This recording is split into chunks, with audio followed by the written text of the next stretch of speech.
Welcome back to the breakdown. Today we're going to be taking a look at Taco Bell's failed burger franchise. Yes, in the 1990s you could get a cheeseburger from a Taco Bell owned restaurant. Now this franchise, Hot Now, was not originally started by Taco Bell, but they bought it back when Pepsi owned them and ran it underneath the Taco Bell brand as kind of subsidiary to Taco Bell. The Hot Now franchise was in, I believe, 15 states at its peak with hundreds of locations. It quickly went downhill under Taco Bell's leadership and finally was sold off due to complications of declining customer demand and issues with the fact that Pepsi at the time owned Taco Bell, and some burger franchises weren't happy that Pepsi was competing with them. So we're going to be taking a look at what happened and more, and I'm going to be driving down to the last remaining one because yes, there is one last Hot Now franchise left in the United States. We're going to be checking it out. It's not too far from me, and I got hankering for some lunch down there today. But let's take a look at the history of Taco Bell's failed burger franchise. First though, if you're new here, hit that subscribe button, hit that thumbs up. It really does help us because it lets YouTube know you enjoy what we do here. Also check out our podcast that we put up every week talking about technology and different things in the world. And we now have a Discord group. Discord's a live chat app that's 100% free where we can chat and talk together and come join the community. So I'll put a link to Discord down there in the show notes down below. All right, so Taco Bell had in the 1990s purchased Hot Now. Now Hot Now was a very fast growing franchise with over 150 locations in more than 10 states. Now Hot Now was actually came from a franchise owner of many successful burger joints. The original founder of Hot Now was also the man who brought Wendy's to Michigan for the first time. He opened the very first Wendy's locations and owned some other restaurants here in Michigan. After doing that, taking his experience running Wendy's and other burger franchises, said, hey, I think I can run a burger franchise different and better. So he launched Hot Now. It had a few key things. One, you could get a meal for about $1 and change, which in the 80s was not a huge discount price, but his big selling point was, yeah, our price is good. It's not great, but it's good. And you can get it in 30 seconds. To do this, he eliminated indoor dining. It was all 100% drive-through. Some locations did have a walk-up window, depending on where it was, but drive-through was the main focus. He really wanted to focus on the KISS principle. Keep it simple, stupid. That was his big thing. Now, on the marketing materials, he dropped one of the S's and just kept it to keep it simple, but often within the company, it was referred to as keep it simple, stupid. Simple menus, quick, easy dishes to put together, things that could be rapidly sold in large quantities at small profits to make a big push. He really wanted to target a lot of the people who were in a rush, right? You got to get your kids to school or on to an event or to gymnastics or whatever. I want to grab a quick meal. I'm on a quick lunch break. I had to stop at the grocery store, get something. I just need quick food. I'm going to go to Hot Now. So it was really targeting those people who wanted something very, very fast. And that's what he really pushed with Hot Now. And grew it successfully over from the mid-80s to 1990 to over 10 different states. As the franchises grew, buyers started knocking on his door. And one of them was Taco Bell, backed up with money from Pepsi. Now, Pepsi at the time owned Taco Bell. They did it for a long time until they spun it off into its own thing. Now, the original owner of Hot Now thought that Pepsi would be able to grow the company into thousands of locations around the world. He was very excited. He took his money, launched a foundation, and raised money for kids and different charities, and has now successfully raised millions for charities until the time he passed away. Pepsi, though, didn't quite fulfill his vision of them reaching thousands of different locations. He thought he gave them a model that could be replicated and grown with the money of Pepsi to launch all these different locations, and it didn't happen. So why not? What happened between 1990, when he had a fast-growing, successful company, to 1996, when Pepsi sold off the company, and later, Hot Now was finally sold for just $175,000. Not a lot of money for a business of that size. Well, the issues kind of came down to three things. Pepsi and Taco Bell had a few main problems. Number one being, Pepsi had deals with other burger franchises, mainly In-N-Out being a big one. In-N-Out had, at the time, only served Pepsi. They serve Coke now. We'll explain why in a minute. Initially, it was reported that Pepsi promised they wouldn't open Hot Now locations in markets that competed with In-N-Out. Eventually, reportedly, they broke that deal, or at least In-N-Out thought they did when Hot Now came into one of their areas. And In-N-Out said, well, fine, we're not renewing our contract with you, Pepsi. We're switching to Coke. This put a lot of pressure on Pepsi to make sure Hot Nows weren't put in areas which competed with other restaurants that Pepsi worked with. And that really limited the market. The second problem was that Taco Bell's leadership who ran it initially liked the idea. Unfortunately, the team that was very favorable to Hot Now left the company and went over to Arby's and took over management of Arby's.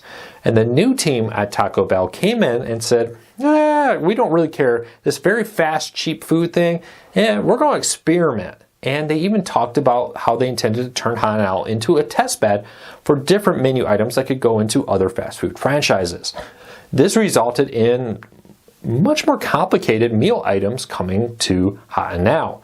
The problem with that is more complicated time to put the meals together, to cook the meals and prep the meals, dramatically slowed down the food time when you're waiting in line at a drive-thru. And the average time of 30 seconds to get your food, which was Hot Now's target time, slowly crept up and up and up. And eventually customers started turning away. Prices went up and the wait time went up. Well, if I'm going to wait longer, the price is going to be more. I'm going to go over to McDonald's. I'm going to go over to Burger King and more. And at the time, Burger King and McDonald's were bringing out their own interesting items that reportedly were more successful. And this started a small death spiral. Franchisees got very upset because they saw the profits shrinking and they felt that Pepsi was not supporting them through the Taco Bell franchise. They didn't like what the leadership was doing and even sued Taco Bell and Pepsi over the decisions they were making. Eventually, the franchisees lost because the contract allowed Pepsi to basically do whatever they wanted with the brand through their Taco Bell franchise. And franchisees started saying, hey, well, if you're going to do stuff we don't like, we're not going to be investing in it either. And slowly, new franchises slowed, other ones closed, and a death spiral started. Pepsi, instead of trying to reimagine it, go back to its basics, said, hey, this was fun. Hot Now is not really worth our extra time right now as sales fall. They sold the company, who sold it again, and I think a third time for just $175,000. At the point it was sold last, it was owned just 14 franchises in Michigan alone, birthplace of the food joint. Slowly from there, it went down to 2. And then just recently, one of the 2 locations caught on fire and the owners decided it was not worth rebuilding. But there's still one location left in Sturgis, Michigan, and a lot of people really like it because it's still the classic Hot Now menu with the classic Hot Now look of a building, which is a very distinctive one. Now here in Michigan, a lot of the old Hot Now locations turns into a pizza franchise as the franchise owner transitioned from doing burgers through Hot Now to his own pizza by the slice business. Across the country, many have been knocked down, others have been turned into different things. Hot Now was one of the first franchises to really push the idea of a 2 drive-through line restaurant. Some locations had 1, others had a drive-through on both sides. So if you had a passenger in your vehicle, you could have them sit in, or you could go through the other drive-through lane where the passenger could pay and grab the food as you go through the line, doubling the number of people that Hot Now could serve. So they kind of really became an iconic look and feel to it. So is the food any good? Is it worth it? What's on the menu still? Why don't you join me? Let's hop in the car. I'm going to join by my wife. She's had a lot of cravings for burgers recently. So we're going to jump in the car, drive the hour plus, and go check out Hot Now. See if it's still worth it. But while we're driving down there, let me know. Do you think Pepsi killed Hot Now? Do you think it could have been saved? Were you a Hot Now fan? Do you remember it? Let me know. And then let me know if the menus and everything are like what you remember. I remember growing up, Hot Now was something we went to sometimes when we were in a rush. But it wasn't a main focus when I grew up. There wasn't one as close to my home. It was kind of on the other side of town. So I didn't go to it too often as a kid. So let me know if this is what you remember as a kid. All right, let's jump in the car and get going.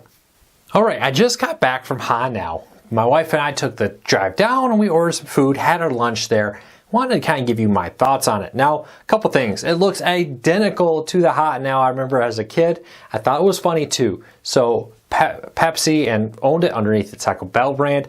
The last remaining Hot Now is located directly next to a Taco Bell, and when we were there, Pepsi was delivering more drinks. So yes, Pepsi is still the drink they serve at HaNow.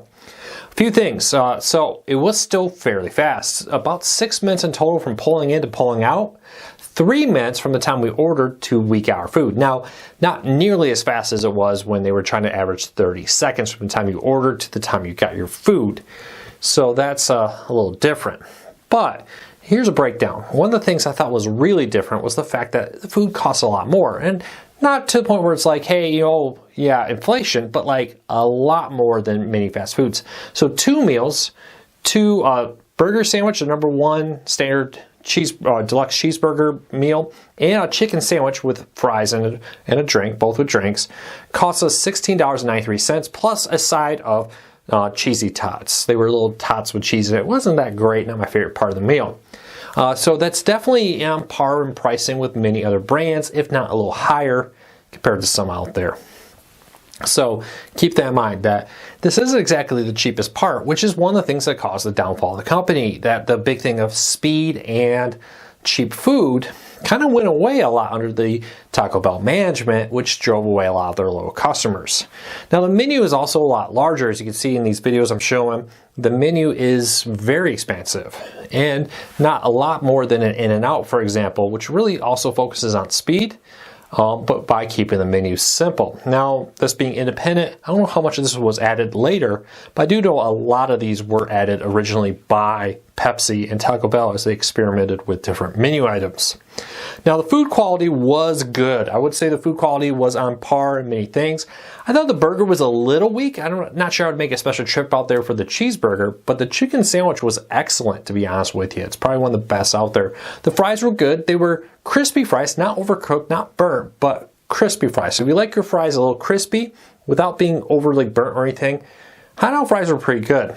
Sadly though, a lot of the HaNow branding, the HaNow cups and the HaNow bags and more are gone. It's just plain wrappers, plain brown paper bags, and generic styrofoam cups you can see at hundreds of independent little restaurants out there.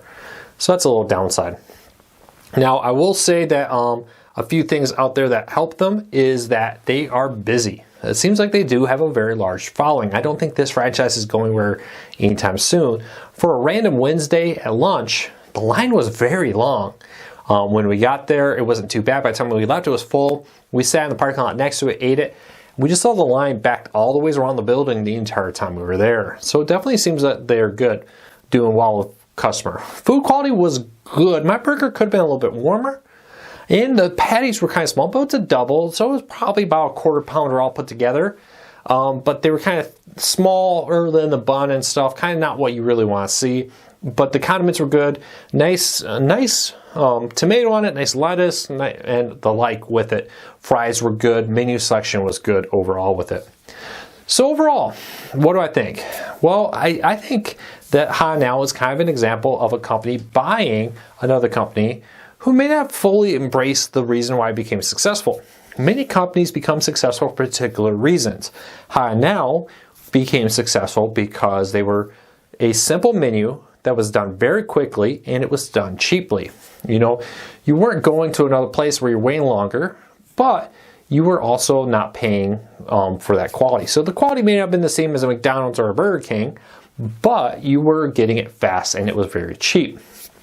Pepsi and Taco Bell seemed to kind of want to morph it into something else, and that drove away some of its loyal customers. Some got very upset that the prices were going up, that the wait times were going up, and more. And they said, well, if that's happening, if the price is going up and the wait times are going up, why don't I go to a Burger King, a McDonald's, or another location where the food quality is a little bit better, but now pricing is the same and maybe the wait time is about the same for it. I think that's where HaNow and Pepsi and all of them lost their way, is that they've tried to compete with other restaurants in their game without realizing they had an audience that was looking for a specific thing. Cheap food, very fast. I don't know. You let me know what you think. Would I drive out to HaNow again? Probably not. I don't think it's worth the hour drive. I would especially wouldn't fly in from other states to go to HaNow unless you really loved it. They do sell some commemorative merchandise there, t-shirts and more. People say online. I didn't actually see any when I was looking. They didn't have the signs up. It's possible they may have been out right then or I just missed it. But you can get t-shirts and more of it if you're really a big Hot Now fan. It was kind of cool. The building looks the same. The atmosphere is the same. Even the menu, a lot of the menu items were exactly the same as they were when I remember it from the 90s. So leave me a comment. Let me know what you think of Hot Now. What do you think of Taco Bell? Do you think they deliberately destroyed it? Do you think it was just mismanagement? I'll love to hear from you. All right, if you're new here, hit that subscribe button, hit that thumbs up. It really does help us. If you want, follow us on Discord or on Twitter, Luke BK on Twitter. I'll put a link to our Discord group down below. And check out our weekly podcast, link in the show notes down below. Thanks for your support. I'll be back with another video real soon.